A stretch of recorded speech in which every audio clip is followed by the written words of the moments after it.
Bonjour, bienvenue sur le Bourgogne.tv. Je suis Bernard, votre hôte pour l'émission. Justement, cette émission, cette semaine, on va avoir quelque chose de super intéressant parce qu'il y a une histoire derrière le vin. Il y en a une couple parmi vous qui savent déjà que j'aime beaucoup les vins espagnols, spécifiquement la Rioja, avec le J, même qu'on le prononce comme un H, la Rioja. C'est une région qui a développé son vin en même temps que tous les vignobles de France se faisaient sensiblement gober leur vigne par une maladie qui s'appelle le phylloxéra, en 1840 à peu près. Ça détruit presque tous les vignobles français. Il y a beaucoup de gens de Bordeaux qui ont décidé de se rendre en Espagne pour essayer d'améliorer un peu leur sort. Et puis, ça a vraiment aidé à développer la Rioja, la région en question. Et puis, à ce jour, c'est une des super belles régions de France, d'Espagne, pour le vin. Ils font des choses vraiment bien. Donc, la raison, mais c'est pas pour ça qu'il y a une histoire derrière tout ça. C'est le Marqués de Riscal. C'est une Rioja, une 2005. C'est un vin qui est à base de Tempranillo, qu'on voit souvent dans les vins du Nouveau Monde, mais c'est un super bon raisin, c'est un super bon cépage. Marqués de Riscal, on va commencer par déguster. Hein? On va commencer par regarder ça. Premièrement, la bouteille est belle, puis un genre de beau petit emballage. J'ai même pas le goût de l'enlever, avec tous les fils en or dessus. Donc, on va essayer. En le versant, la couleur, on voit que c'est plein sans être trop opaque. Puis, en même temps, on voit que ça a une belle couleur cerise, que ça a quelque chose qui a vieilli dans le bois un peu. Ça, c'est la Rioja. Hein? Sans le bois, il n'y a pas de Rioja. C'est pas compliqué. Puis, ça fait des choses qui sont super bien. Belle couleur, vraiment. Là.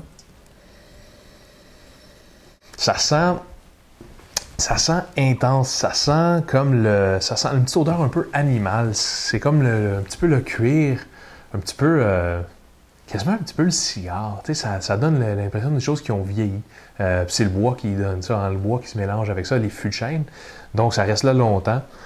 C'est un réserva. C'est un réserva où ça a passé au moins 3 ans dans un fût au moins 3 ans à vieillir, dont 18 mois dans un fût de chêne. En tout cas, vraiment une belle odeur.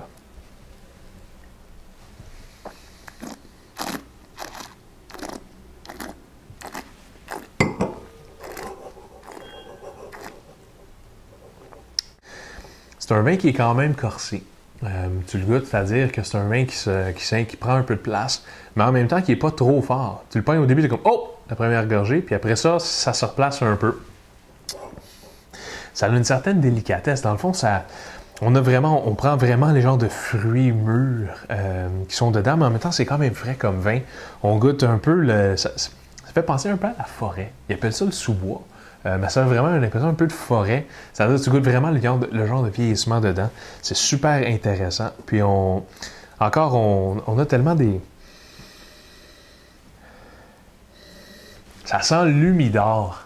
C'est ça que ça sent. Ça sent un mélange de bois puis de cigare. Ça goûte un peu la même chose. C'est l'humidor. C'est ça l'odeur que je cherchais. Ah, vraiment, mais... Puis c'est pas une question d'aimer ou de pas aimer les cigares.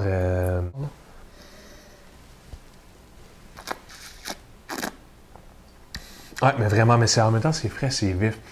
L'histoire du Marqués de Riscal, c'est qu'en 1988, quand ils ont sorti pour la première fois cette affaire-là, le Wine Encyclopedia, qui est super complet, quoique exhaustif et un peu technique, il avait dit dedans que ça goûtait un peu le vieux champignon. C'est vraiment bon, hein, le vieux champignon, c'est pas...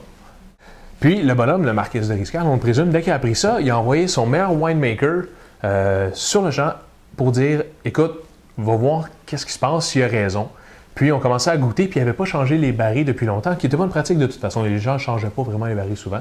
Puis on constatait que oui. Tout de suite, on en scrape 2000. Sur 20 000, là. Il y en a 20 000 en tout pour tout. Puis on a scrappé tout de suite 2000. Donc 600 000 bouteilles de vin aux poubelles.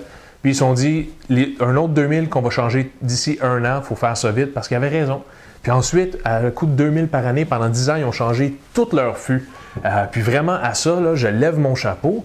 C'est très rare des propriétaires d'entreprises qui auraient été assez ouverts à faire critiquer ouvertement, puis à se dire, il y a peut-être raison, puis ensuite à tout scraper au diable les dépenses. On y va avec ça, parce qu'on fait un des bons vins ici. Donc, à ce niveau-là, chapeau de Marqués de Riscal. Puis c'est pour ça que c'est un vin intéressant à déguster. Puis c'est une des choses que j'aime dans le vin. Quand il y a une histoire derrière, je trouve ça super intéressant comme vin. Fait que je vais lui donner un gros 3 étoiles, un très gros 3 étoiles. Je donnerais 3,5, mais on ne donne pas de demi-étoile sur le Bourgogne.tv. Hein? Donc, j'y donne un 3 étoiles super solide. C'est vraiment intéressant. Ça permet vraiment de comprendre un peu c'est quoi la Rioja. Et puis, c'est vraiment une de mes régions de vin préférées. Côté qualité-prix, pour ce prix-là, tu découvres la typicité vraiment de la Rioja. Ça te permet de savoir si c'est quelque chose que tu aimes, que tu apprécies, qui t'intéresse. J'espère que oui. Dans ce sens-là, j'y donne 4 étoiles qualité-prix. C'est super intéressant comme vin. Donc, mon nom est Bernard Dalle, c'est le Bourgogne.tv où on parle de vin simplement.